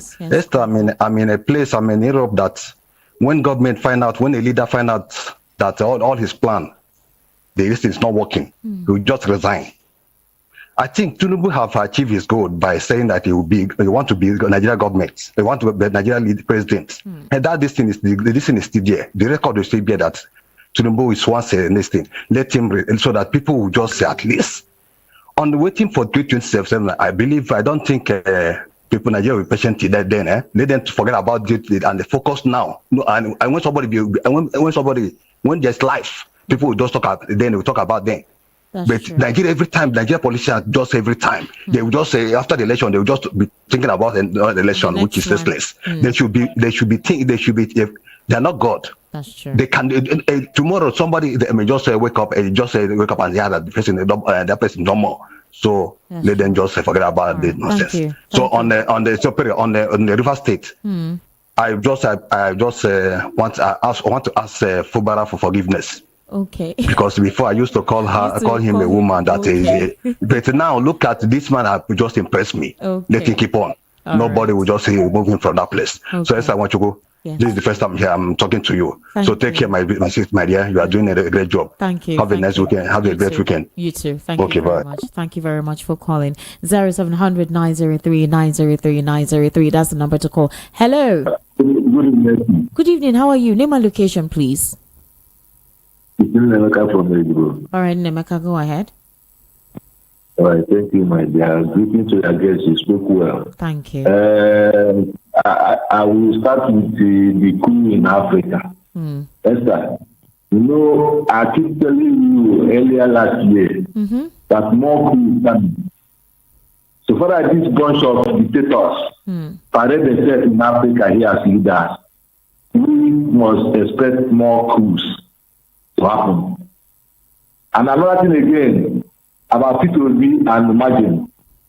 If we can imagine even if our worst enemy, so far as we can get Nigeria to work for everybody, we are ready for that. Are you serious? Are you the one saying yes, you can imagine our worst enemy. Okay. To get better Nigeria that work for everybody, we are ready for that. All right. You understand me? Okay. And another one again is anybody that is expecting a good record from APC coming to give us their report. Yes. You know, Buhari finished 8 years and he rotated his own and he go. So this one also, the atmosphere show their results already. Nobody should ask them about results. The atmosphere show the results. What people are facing, the hunger in the town, the killing, the insecurity, whatever. You understand? We show their results. We don't need to ask them any results anymore. All right. And in terms of business journalism in Southern Africa, they will stop us from January to December. But we are telling them this time around that we are not going to take it away for our politicians are being true to them. They should not expect citizens to be true to them like that. We are not inside that mediocre boss with our leader. That's true. They package them. We are not inside that boss. We are taking out the boss. Anytime they insult us, they will get it more than this. God bless you, my dear. Thank you. Thank you very much for calling. I sincerely do appreciate your input on the program. All right, let's pick more calls. Hello, Remy. How are you? Can you hear me, Remy? I'm trying to pick your calls. I don't know what's going on with WhatsApp. So it enters and then it just goes off. So I sincerely do apologize. 0700 903 903 903. Hello. Hello, good evening. Good evening. Name and location, please. It's Mr. Chris. I'm calling from Shasha Housing. All right, please go ahead. This issue of Fubara and Wike, what I want to speak on. All right. What I'm saying is that Fubara himself understands the rules and regulations in Nigeria politics. Okay. He knows the agreement between him and Wike before he agreed to be the governor. So he coming to say now that he will not comply. It's like want to deceive Wike. There was agreement between Tinubu and Wike before Wike delivered River State. Tinubu did not disappoint him. So now Tinubu is saying that he's not going to take sides. He knows what is happening. So in other words, you're asking Fubara to obey or do what Wike wants him to do by extorting, taking taxpayers' money and sending to Nyesom Wike. When we agree on something, when time reach to execute, you're supposed to know the details again. But the agreement happened to be that all of Wike's loyalists were installed in Fubara's cabinet. That happened. I mean, those are part of the agreements which Fubara agreed to. So should it be that Wike should totally be in charge of what happens in Rivers? Okay. I said, should it be that Wike should be totally be in charge of what takes place in Rivers, where Fubara cannot even be safe with his own appointees?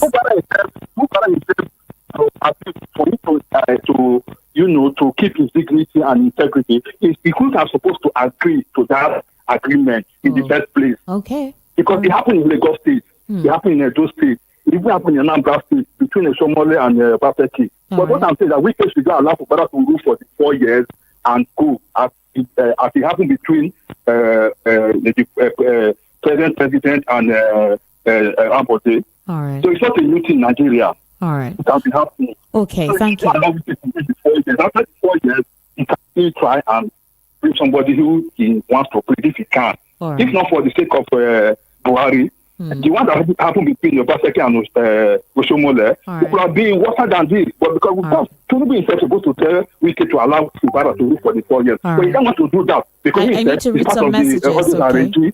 Thank you. Thank you. All right, thank you.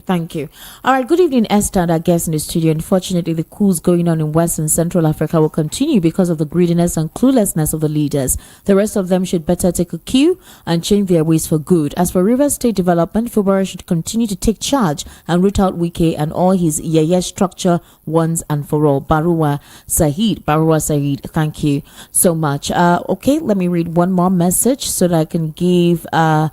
This is from Mary Okafa. Godfatherism must be abolished in the entire Nigeria. Fubara was voted as governor by the people of Rivers State. What Wike is fighting for now, is it his right or is it corruption? If Wike is not contented with the office of minister, he can swap with Fubara. Otherwise, he should allow Fubara to serve the people of Rivers State. My dear people, we need to wrap up the political spotlight. But before I do that, Mr. Elvis Elimehele, thank you so much for coming on board. What do you have to say before we finalize this edition of the political spotlight? Thank you, Esther. I just want to remind Wike that those who live in glass house must not throw stone.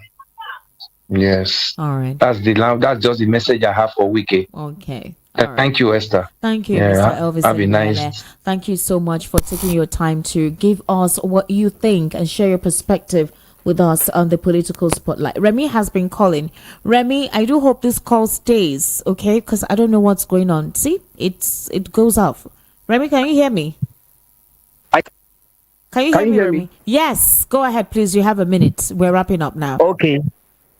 Whatever is happening between Wike and Fubara, I would liken it to fight between two robbers. It's just an analogy. Okay. So whatever Wike did, Fubara benefited from it. Whatever evil he did during the election, Fubara was the beneficiary. Okay. So those who are picking sides, who are trying to make a point, reading out the quote of Taste by Moonlight, what's the title? Taste Fall Apart. We shouldn't pick side. The people matters here. Whatever happened between them, let them say it is between the two of them. Okay. All right, Remy. Karma is catching up with Wike. Okay. So he can keep shouting for how long for whatever length of time he wants. He did the same thing to Ameki. So Karma is catching up with him. All right. Good night. Thank you, Remy. Thank you so much for all of you who called and sent messages. Some of you were trying to call on WhatsApp. I don't know what is going on. And some of you, I could not pick your calls. I sincerely do apologize.